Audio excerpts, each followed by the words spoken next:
The woman sitting across from me had 2 different ring marks on her finger. One faded, old. The other newer, but also gone now. Her hands were clasped tightly in her lap, as if she feared they might fall apart if she let go. The office was quiet except for the faint hum of the air conditioner, but she seemed to hear nothing, her eyes fixed on the tissue box between us, though she hadn't reached for one yet. There was a weariness in her eyes, but not the kind that sleep could fix. This was the exhaustion that comes from carrying weight no one else can see. "I don't know where to start," she said. Her voice was so thin I almost couldn't hear it, like she was apologizing for the sound itself. But then she added, barely a whisper, "I think I never really started at all." That's when I understood. This woman hadn't lived her life. She had only performed the roles others wanted from her. And now, at 40, she couldn't remember who she was supposed to be underneath it all. Her first sentence in our initial session was simple, "I've never been happy." But she tried to smile as she said it. That smile said everything. The corners of her mouth lifted, while her eyes stayed completely dead. It was the smile of someone who'd learned that showing pain makes others uncomfortable. So you pretend. You always pretend. Because this woman had learned to hide even her suffering, so she wouldn't burden anyone. Her 16-year-old daughter was constantly screaming at home, slamming doors, throwing words like weapons. Her 15-year-old son wouldn't even look at her anymore. He'd walk right past her in the hallway as if she were invisible. But when I asked about them, she said the kids are just tired. Adolescence is hard. She didn't count herself at all. Didn't mention that she flinched when her husband's car pulled into the driveway. Didn't say that she'd stopped eating meals because her stomach was permanently knotted. And I wondered, sitting there watching her fold into herself, did this woman ever have a self in her own life? Or had she been erased so gradually, so completely, that she never noticed she was disappearing? There are moments in therapy when you hear something that makes your breath catch. Not because it's shocking, though it often is, but because you realize you're witnessing the moment. Someone finally admits the truth they've been running from their entire life. This was one of those moments. She'd tell me later about the marriages. 2 of them. Both traps disguised as escapes. She'd tell me about the things her first husband said to her, the words that carved themselves into her mind until she believed them. She'd tell me about her second husband, 25 years older, someone she thought would be different, and how the pattern repeated with such precision, it felt like fate. But in that first session, I didn't know any of this yet. All I knew was that a 40-year-old woman sat in my office looking like someone twice her age, and when she spoke, she sounded like she was testifying at her own funeral. "I came here because my daughter told me I'm not even a person," she said. She said, "I'm just nothing." She paused and I waited. The worst part is, she's right. Some sessions heal my patients as they speak, but some stories, they never leave my mind. Today, I'm going to tell you one of those lives. If you're listening to this and you also have things you can't hold inside, share your thoughts in the comments and let me know where you're listening from. I read every comment, I hear every story. If you want to stay updated on therapy stories, don't forget to subscribe and turn on notifications. If this story touches your feelings, you can support me by liking. One day, I want to hear your story too. If you'd like me to share your story in my next video, you can send it to the email address in my profile. Remember, our stories heal even a little when they're shared. The afternoon light came through my office window at a slant, casting long shadows across the floor.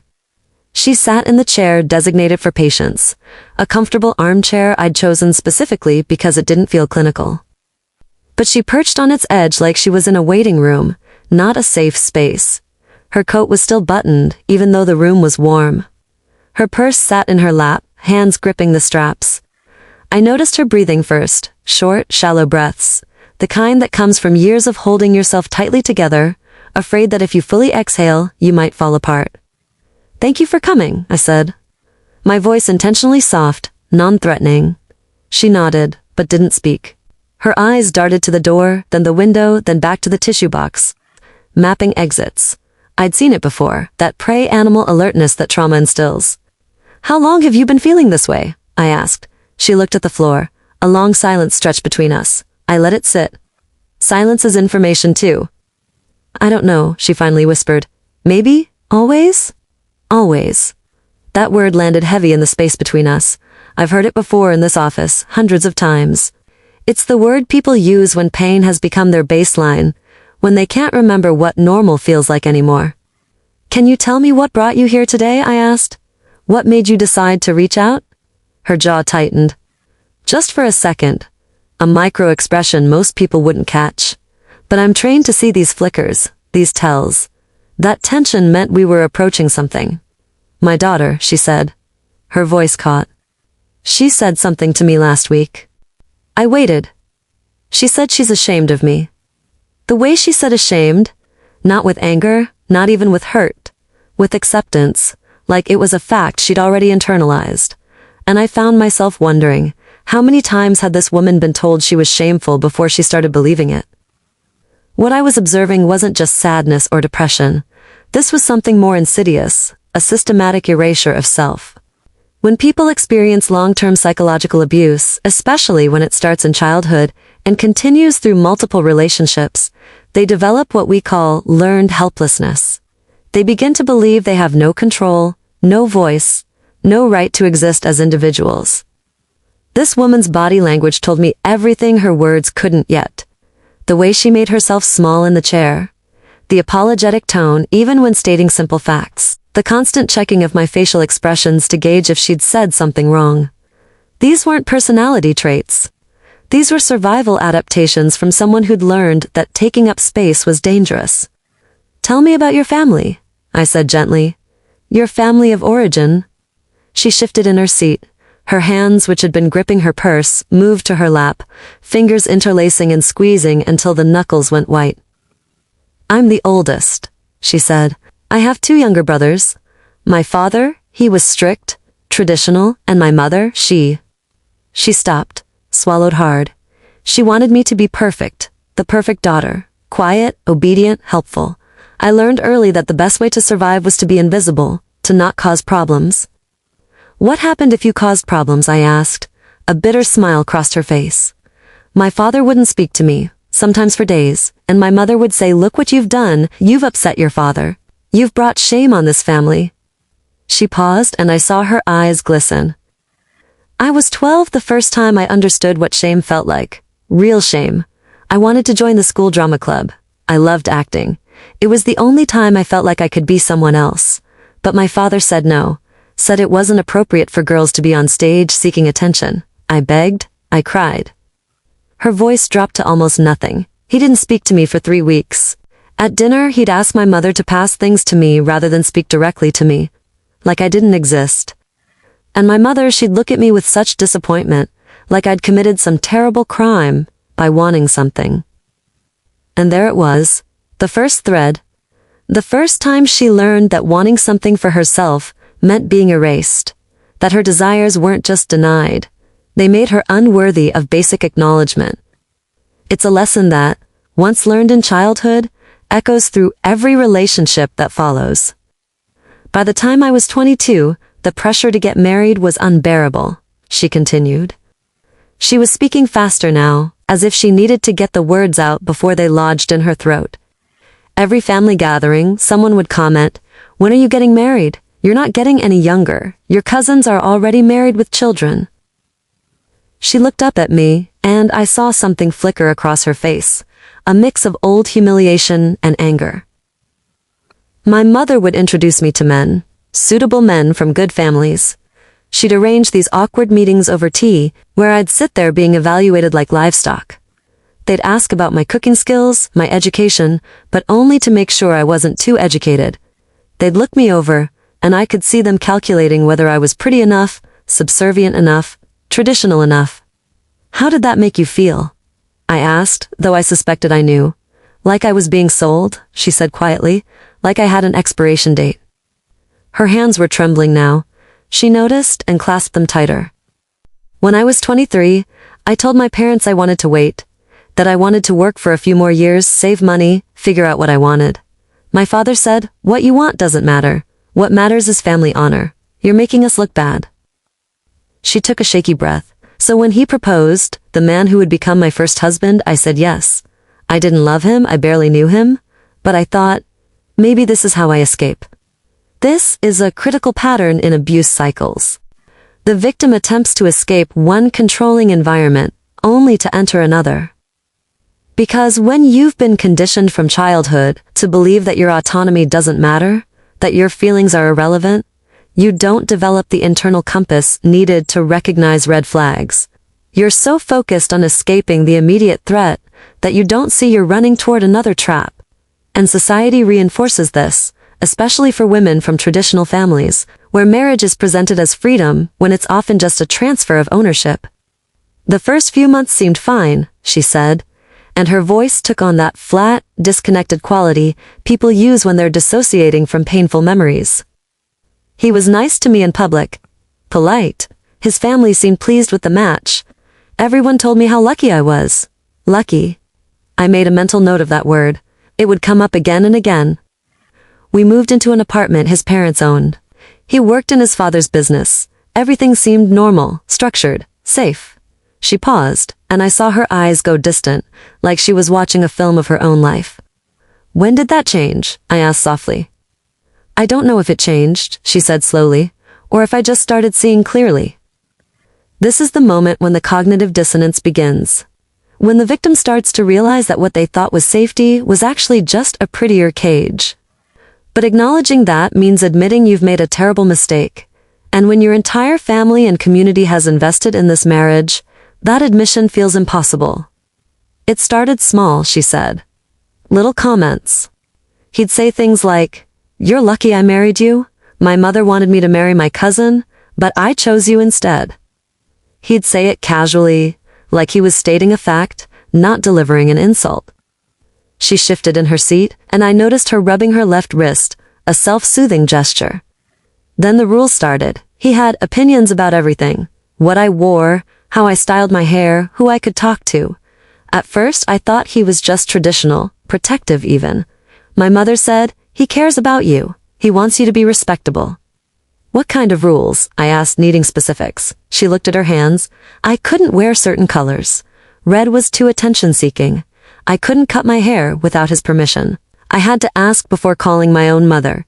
If I wanted to visit my family, he had to approve it first, and he'd usually say no, or he'd say yes, but make it so difficult and complicated that I'd just give up. Her voice was getting smaller. If I cooked dinner, and it wasn't exactly how he liked it, too much salt, not enough, the rice too soft, too hard, he wouldn't eat it. He'd push the plate away and say, "I guess I'll have to go hungry tonight." Then he'd order food for himself and eat it in front of me, while I sat there feeling like I'd failed some test. "How did that make you feel?" I asked, though the answer was written on her face. "Worthless," she whispered. Like I couldn't do anything right. Like I was this constant disappointment. But the worst part, she continued, her voice barely audible now, wasn't the rules or the criticism. It was how he made me doubt my own mind. This caught my attention. I leaned forward slightly. "Can you tell me more about that?" She took a shaky breath. He'd say things, cruel things, and then deny he ever said them. I'd say, "You told me I was getting fat," and he'd look at me like I was crazy. "I never said that. You're imagining things, you're too sensitive." His mother would back him up. "Your wife is being dramatic again," she'd say. How can I start thinking? Maybe I am imagining it. Maybe I am too sensitive. This is gaslighting in its purest form, the systematic destabilization of someone's sense of reality. And when it happens consistently, especially with multiple people reinforcing it, the victim begins to lose trust in their own perceptions. They become dependent on the abuser to tell them what's real.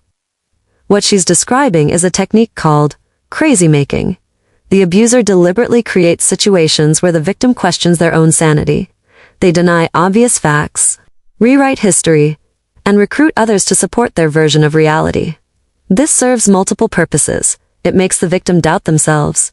It isolates them from potential support, because who would believe someone who imagines things? And it creates a state of chronic confusion and anxiety that makes escape seem impossible.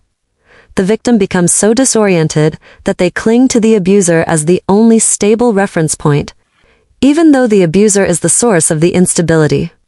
When I got pregnant with my daughter, I thought everything would change, she said. There was something almost childlike in her voice, the echo of hope long since crushed. I thought a baby would make us a real family. Make him see me differently. She laughed, but it was hollow. Instead, he told me I was getting fat. I was 6 months pregnant, and he said, "You need to watch what you eat. You're letting yourself go." His mother agreed. She said, "In our family, women don't use pregnancy as an excuse to be lazy." I felt anger rise in my chest but kept my expression neutral. Professional. After my daughter was born, she continued, he barely looked at me. He wanted a son, he'd say it in front of people. Maybe next time we'll get it right. Like my daughter was a mistake. Like I'd failed him by having a girl. Her eyes filled with tears, but she blinked them back furiously. When I got pregnant again and we found out it was a boy, he was happy for exactly 1 week. Then everything went back to normal. The criticism, the coldness, the constant feeling that I was doing everything wrong. My daughter was 3 when she first asked me why I was crying, she said quietly.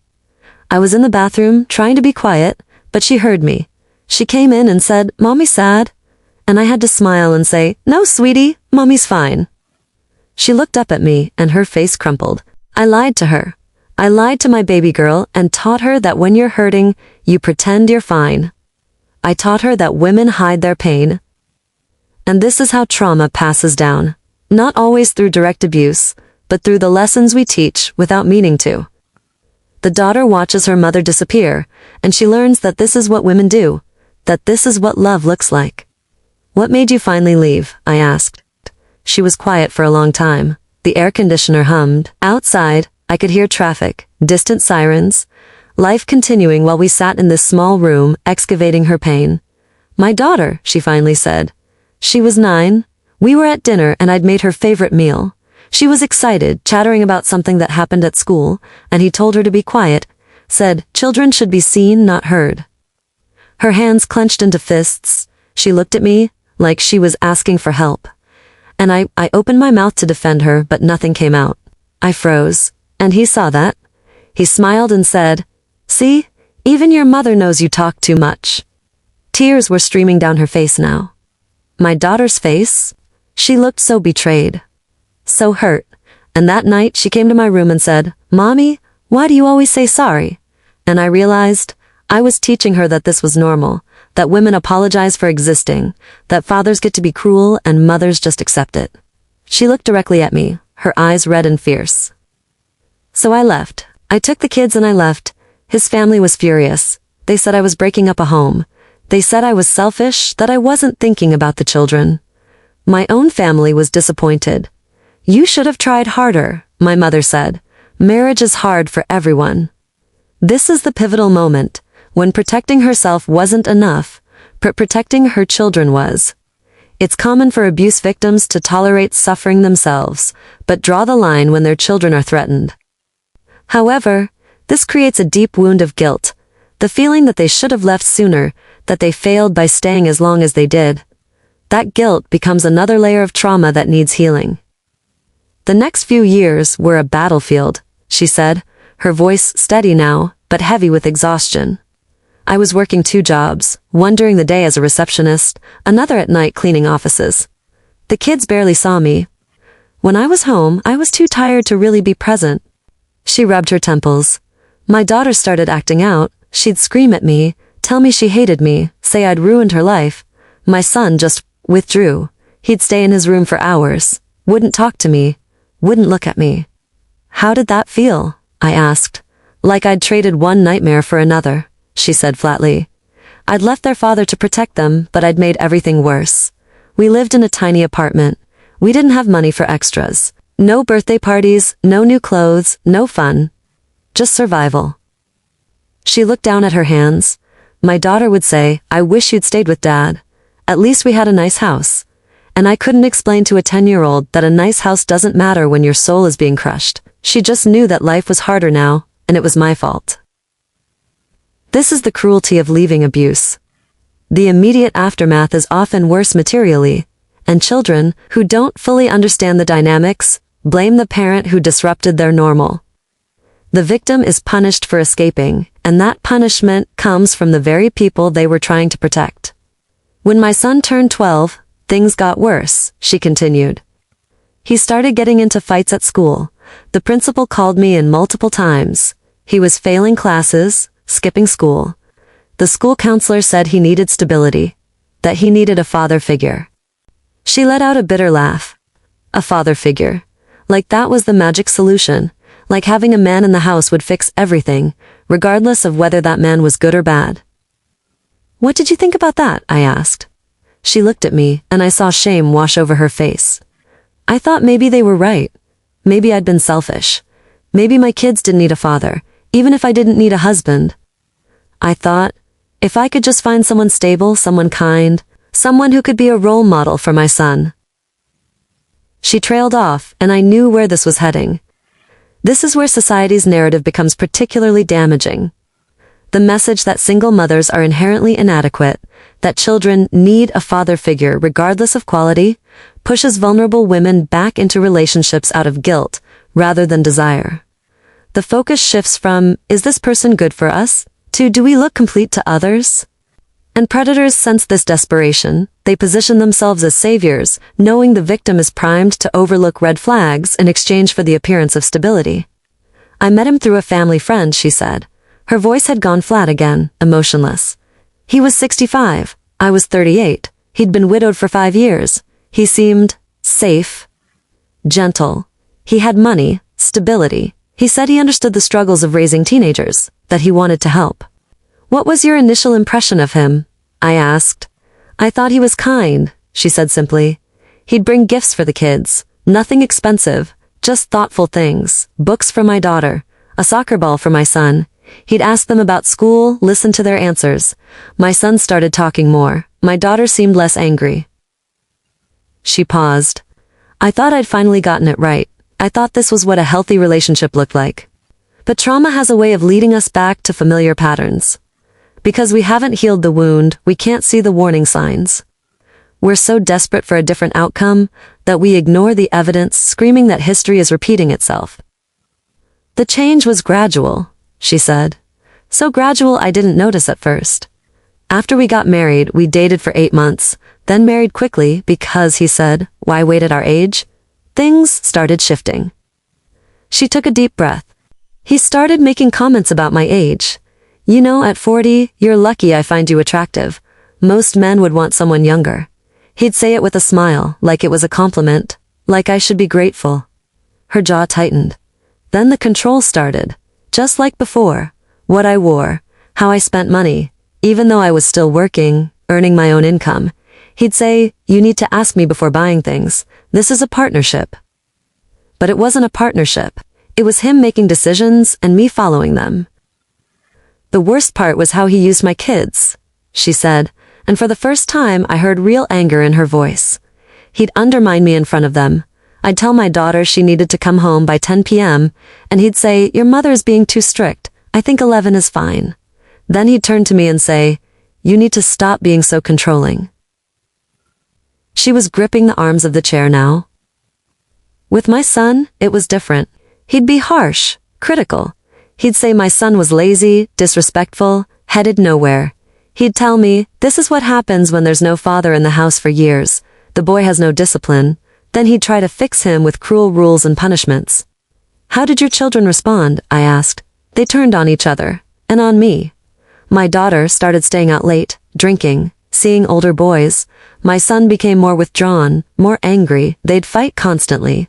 And he'd sit back and say, see what a mess they are. See what you've done to them. This is a sophisticated form of abuse, using the children as weapons against the mother. By positioning himself as the reasonable authority and undermining her parenting, he creates chaos in the family system while making her appear to be the problem. The children, already angry from the divorce, are easily manipulated into siding against her. She becomes isolated within her own home, blamed for everything, while he presents himself as the victim of her broken family. She went very still. Her breathing changed, shorter, shallower. I recognized this. We were approaching something she'd never spoken aloud. There were other things, she said quietly. So quietly I had to lean forward to hear. Private things. things between a husband and wife. I waited. This needed to come at her pace. He wanted, he expected. She stopped, swallowed hard. In bed, he wanted things that made me uncomfortable, things I'd never done before. And when I said no, she couldn't continue.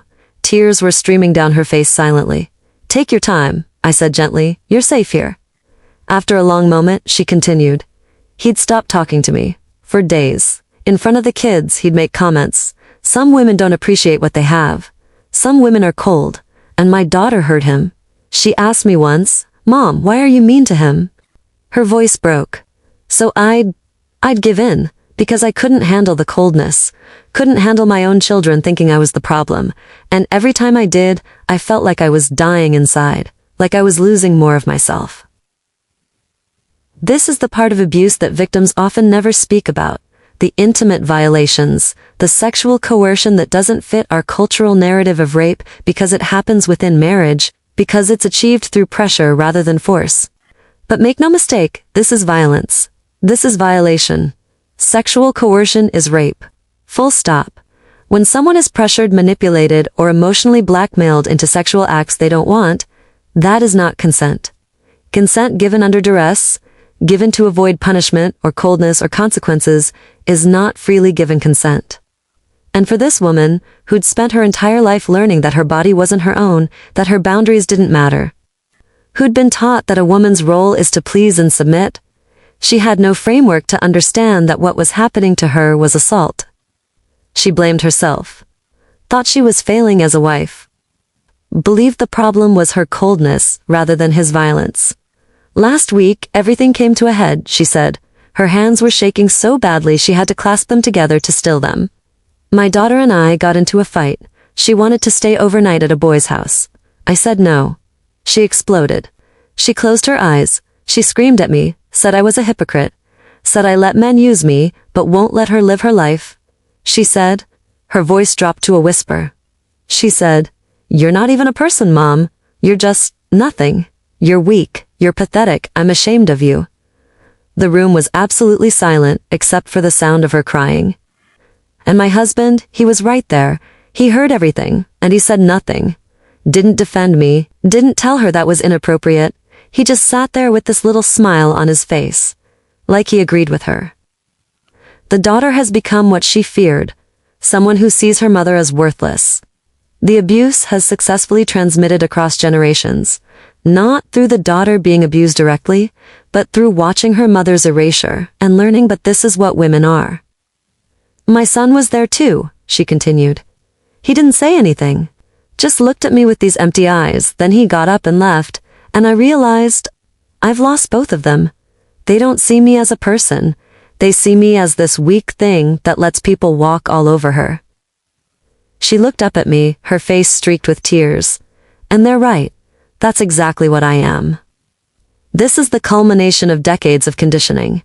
She's so completely internalized the abuse that she now sees herself through her abuser's eyes. She's become her own oppressor, believing the narrative that she's worthless, weak, pathetic. This is perhaps the most insidious aspect of long-term abuse. It doesn't just break you from the outside. It gets inside and rewires how you see yourself until the abuser doesn't even need to be present anymore. You carry them with you, a voice in your head that echoes every cruel thing they ever said. So why did you come here? I asked gently. What made you reach out now? She was quiet for a moment, then said, Because I looked in the mirror yesterday, and I didn't recognize myself. Not physically, though I look 10 years older than I am. But when I looked in my eyes, there was nothing there, no one home. She took a shaky breath, and I thought, is this it? Is this all I am? Is this all I'll ever be? Someone who just exists, who takes up space but doesn't actually live. This is the moment. The crack in the foundation of learned helplessness. The first whisper of a question that could change everything. What if there's more than this? I don't know who I am, she said. The words came out in a rush, like she'd been holding them in for years. I'm 40 years old. I've been married twice. I have 2 children. I've had jobs, lived in different places, done things, but I don't know what I like, what I want, what I believe in, what makes me, me. She looked at me with devastating clarity. I've spent my entire life being what other people need me to be. Dutiful daughter, obedient wife, sacrificing mother.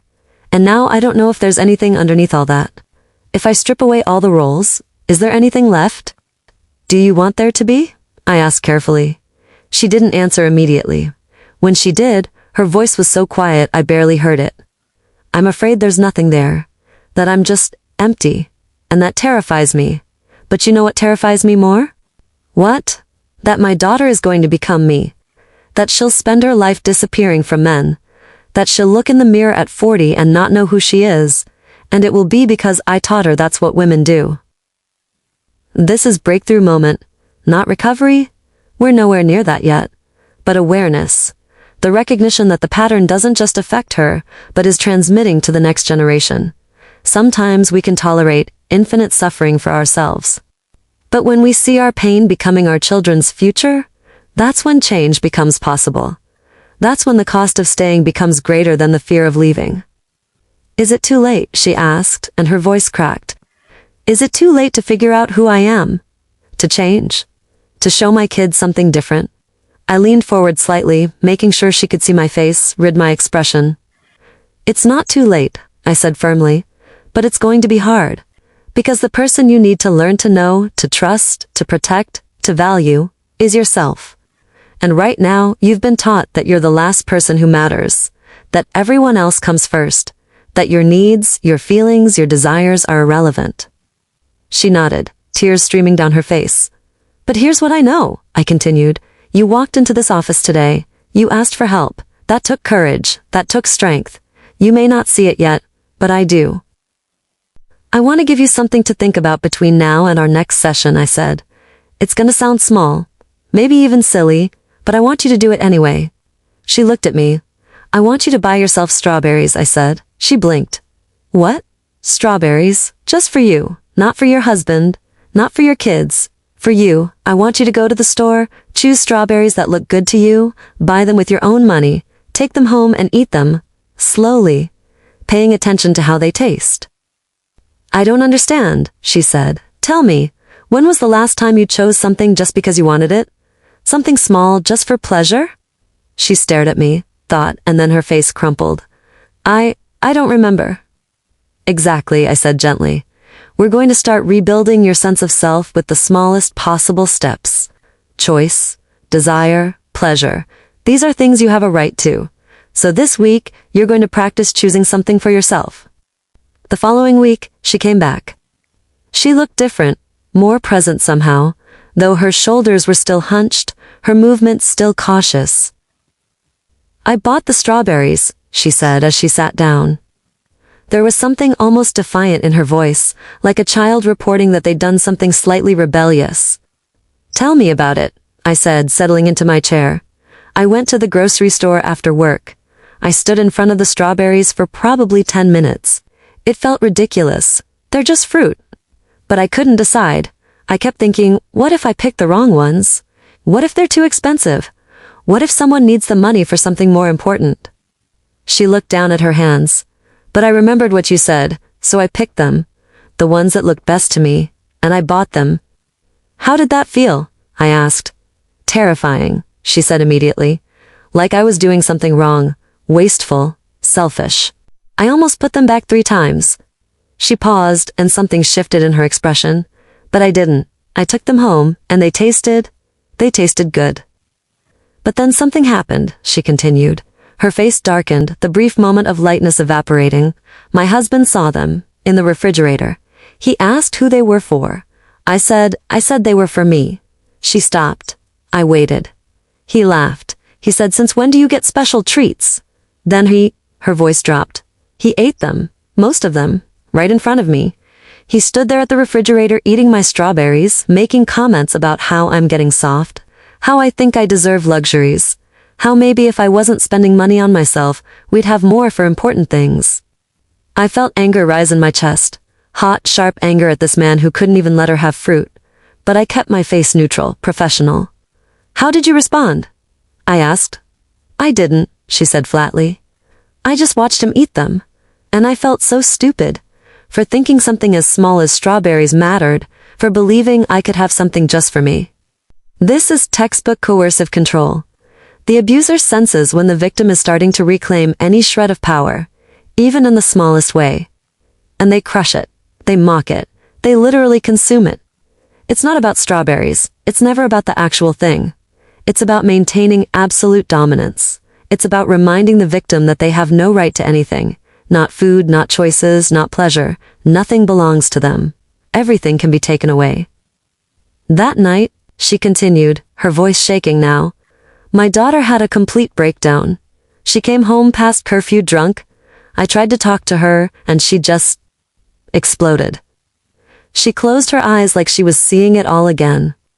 She was screaming, saying she hates living here, that she can't breathe, that I'm suffocating her with my weakness. She said, you let everyone treat you like garbage, and you expect me to respect you? You're pathetic. You're nothing. Tears started falling, and my husband heard all of it. He was right there in the hallway, and he said to her, don't talk to your mother that way. But his voice, there was no conviction in it. It was like he was reading lines, like he agreed with her but had to pretend not to.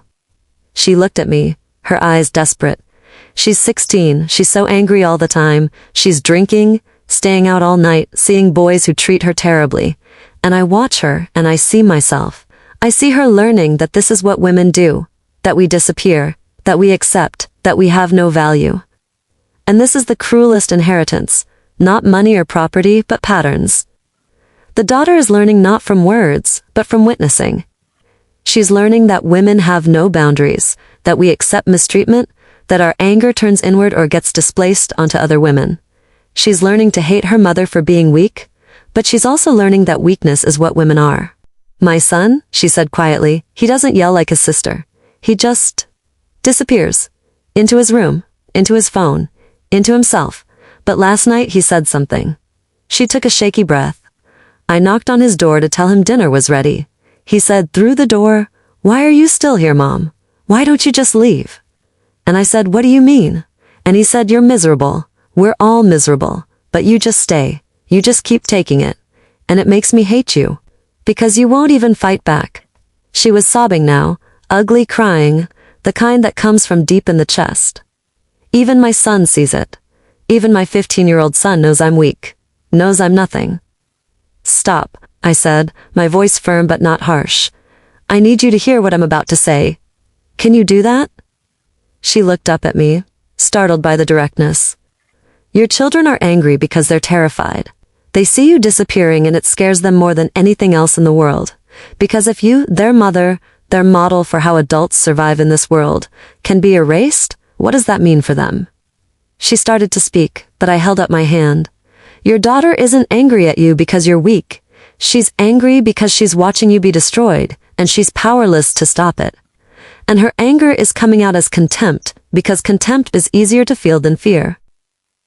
Your son isn't withdrawing because he hates you. He's withdrawing because watching you hurt is unbearable, and he doesn't know how to process that pain. I leaned forward. They need you to exist. Not perfectly, not even successfully at first, but to exist, to fight, to show them that women can have boundaries, that we can say no, that we can leave, that we can start over at 40, at 50, at 60, that it's never too late to choose yourself. Children of abuse, especially teenagers, often direct their anger at the safe parent, the one they unconsciously know won't retaliate. The daughter's cruelty and the son's withdrawal are both cries for help. They're saying, please show us how to survive this. Please don't disappear. Please be strong enough to leave so we know we can leave too. But the victim, already drowning in self-blame, hears only confirmation of their worthlessness. It's a tragic miscommunication born of trauma. I want to leave, she whispered. I've wanted to leave for months, but I don't know how. Tell me what's stopping you, I said. Money. I don't have enough saved. My job doesn't pay enough to support 3 people. My family will disown me if I leave a second marriage. They barely forgave the first divorce. My husband has told me repeatedly that no one would rent to a single mother my age, that I'll end up homeless with my kids. She wiped her eyes. And maybe he's right. Maybe I can't do it. Maybe staying is the only option. Do you believe that? I asked. Long silence. I don't know what I believe anymore. Let me tell you what I see, I said. I see a woman who's been surviving impossible situations since childhood, who escaped one abusive marriage even when everyone told her not to, who worked 2 jobs to keep her children fed and housed, who kept going even when her kids blamed her for everything, who walked into this office and asked for help. I held her gaze. That's not weakness. That's not nothing. That's strength that's been gaslighted into invisibility. She shook her head. I don't feel strong. I feel broken. Broken things can heal, I said, but not while they're still being broken. Not while you're still in an environment where you're being dismantled piece by piece. We're going to work on a plan, I told her. Not a dramatic escape, that often backfires, a careful, methodical plan. Financial steps, legal resources, safety considerations, support systems, therapy for your children. This isn't going to be quick. It might take 6 months, a year, but it's going to be intentional. She nodded slowly. What do I do first? First, you open your own bank account, one he doesn't know about. You start putting aside whatever you can, even if it's $5 a week. You research domestic violence resources. You document everything. Keep a journal of incidents. You start building evidence and resources. I paused. And you keep coming here. Every week. Because you need a space where you can be honest about what's happening, where you can practice believing that you matter. And I want you to keep buying strawberries, I added. But this time, I want you to hide them, put them somewhere he won't look. And every time you eat one, I want you to say to yourself, I deserve this. I deserve pleasure. I deserve to exist. She looked at me like I'd said something radical. I can't say that. I don't believe it. You don't have to believe it yet, I said. That's why it's practice. You say it until your brain starts to accept it as possible, then as plausible, then eventually as true. Our session was ending. She stood slowly, like someone who'd been sitting in one position for too long. She gathered her coat, her purse. At the door, she hesitated. Dr. Bennett, she said quietly. Yes? Thank you for not telling me I'm overreacting, for not saying it's not that bad, for believing me. I do believe you, I said, and it is that bad, and you're not overreacting, you're underreacting. You've been trained to minimize your own suffering for so long that you can't even see how serious this is. She nodded and opened the door, then paused again. The strawberries, she said. I'm going to buy more, and I'm going to hide them, just for me. She smiled, just a little, the smallest crack in the armor of her despair, and I smiled back, because that's how it starts. Not with grand gestures or perfect plans, but with strawberries, with small rebellions, with tiny declarations of selfhood. She's been coming weekly for 6 months now. The progress is slow, 2 steps forward, 1 step back. Some weeks she comes in energized, having stood up to her husband in small ways. Other weeks she comes in defeated, having given in to keep the peace. But things are shifting. She opened the bank account. She's been saving. Not much, but steady. She contacted a domestic violence organization. She has a safety plan. She found a lawyer who's helping her understand her options. Her daughter started therapy. Reluctantly at first, but now she goes willingly. They're not close yet, but there are moments. Small moments where they connect. Her son is still withdrawn, but he stopped making cruel comments. Last week he asked her if she was okay. Actually asked. It was the first time in years. And she's been buying strawberries, hiding them, eating them, practicing the belief that she deserves something as small as fruit. I'm going to leave, she told me in our session yesterday. Not a question, a statement. When? I asked. Next month. I've saved enough for first month's rent and deposit on a small apartment. I've talked to a lawyer about custody. My husband can't claim them since he's not their biological father. I've enrolled my daughter in a new school. I've found a job that pays better. I've told my family. They're not happy, but they can't stop me. She looked at me, and for the first time since I'd met her, I saw something in her eyes that hadn't been there before. Determination. Not just hope, but decision. I'm terrified, she said. But I'm more terrified of staying, of showing my kids that this is all there is, that women just endure. This is what healing looks like in its early stages. Not dramatic transformation, not suddenly being fixed, but the shift from I can't to I'm terrified but I'm going to try anyway. It's the moment when the pain of staying becomes greater than the fear of leaving. When self-preservation instinct finally overcomes learned helplessness. She has a long road ahead. There will be setbacks. Her husband will likely escalate when he realizes she's serious about leaving. Her children will struggle with another transition. She'll have moments of doubt where staying seems easier, but she's crossed a threshold. She's remembered, or perhaps learned for the first time, that she's a person, that she has the right to exist, to choose, to say no, to leave, to start over. That's not the end of the story. It's barely the beginning. But it's something.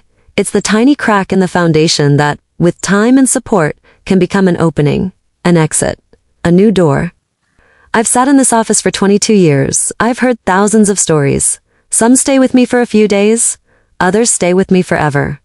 This woman, with her 2 ring marks, her disappeared self, her frightened children, she stayed with me.